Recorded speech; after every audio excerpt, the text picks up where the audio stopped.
Hey there guys, welcome to Dinos Vault once again and welcome to my first ride review of the 2018 Bajaj Dominar 400. So without further ado, let's get started with this video.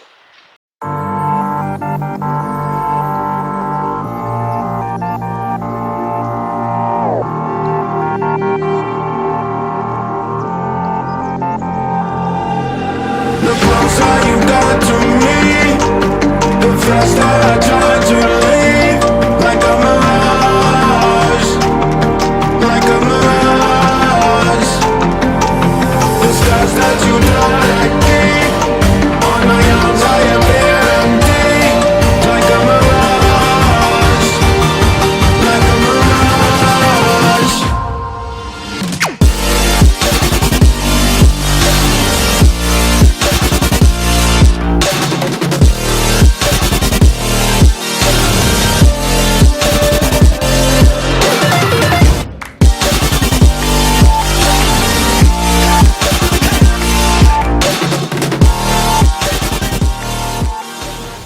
First of all, I'd like to thank my very good old-time friend Mr. Madhav from Deccan Bajaj for allowing me to review this bike for you guys. The Dominar 400 was such a groundbreaking and earth-shattering launch that it sent almost all the manufacturers back to their drawing boards and back to reworking their strategies.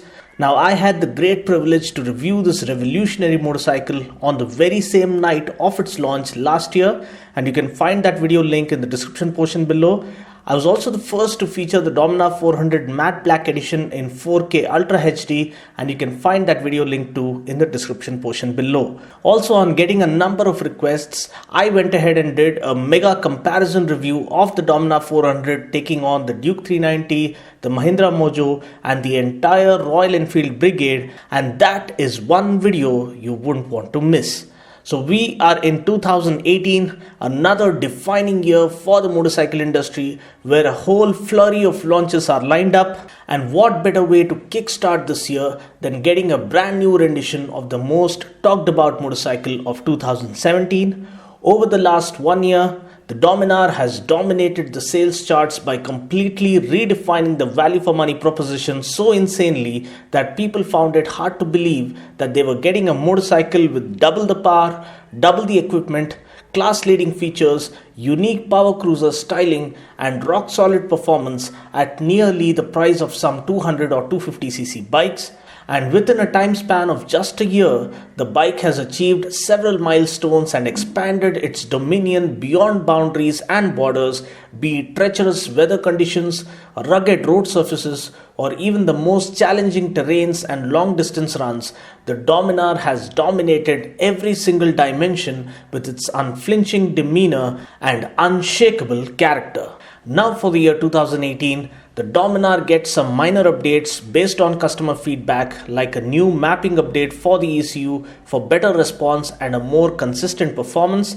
And of course, we get this stunning new red color. It's a nice, sporty and ravishing red, almost reminiscent of the Ferrari red, which is good by all means. We also get these gold color alloy wheels now. Thankfully, we don't get those dreadful white color alloys that we get for the Pulsar Black Pack edition, and gauging the public response while I was shooting the review, most of them seemed to like the gold color alloy wheels, especially on the matte black variant. Also, the engine is now completely blacked out, and so is the perimeter frame. The rear panel is now body colored, unlike the black color for the preceding model. The engine cowl gets the body color as well, instead of the black color that used to come with the preceding model. The lights are ultra bright, the headlamp and the tail lamp are retained as such, and there's no reason for them to be touched because they are perfect as they are. The seats are super comfy as before, the switchgear is of good quality, the instrument console remains the same, and sadly there's no inclusion of a gear position indicator yet, but I really wish that they would add that at least in the future. Talking about the engine specs, the bike comes powered by the same 4-stroke liquid-cooled, fuel-injected triple-spark 373.3cc engine that puts out 35 PS of max power at 8000 RPM and 35 Nm of max torque at 6500 RPM. Now this comes mated to a 6-speed gearbox. Now, taking the bike out for a spin, one thing that I immediately noticed was the bottom end torque to be much more improved than the preceding model. I don't see any changes in the torque figures, but the bike almost pops up a wheelie right from the word go, and that is something really remarkable. Also, the power delivery is very consistent and linear and smooth. The bike is a little more responsive than before now. The first gen bike used to be a little snatchy at times, but thankfully I don't see that happening now. I heard that issue was solved after the bike received an ECU update that was rolled out to all the customers. My friend who owns a Dominar absolutely loved the way the bike started responding after getting the ECU update, and I can understand what he meant now after riding this new variant. The clutch feel is nice and light thanks to the slipper clutch.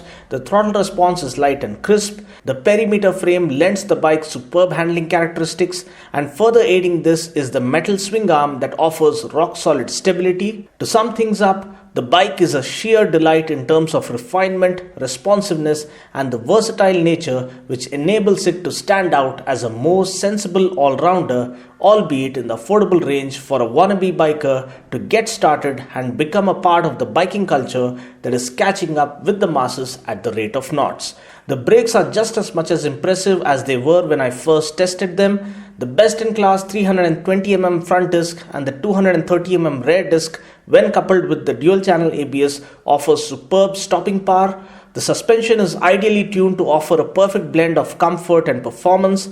They offer good comfort at lower speeds over the pothole-ridden city streets and hold up really well at higher speeds too. The chunky 43mm front forks offer a good front-end feel, while the adjustable rear Nitrox monoshock offers superb ride quality over varying road surfaces. The 150 section radial rear tire offers superb road grip even at high speeds, thereby providing better feedback and control while cornering. The seat height is 800mm, good enough for riders of all sizes. Ground clearance is 157mm, good enough to clear the speed breakers in the city.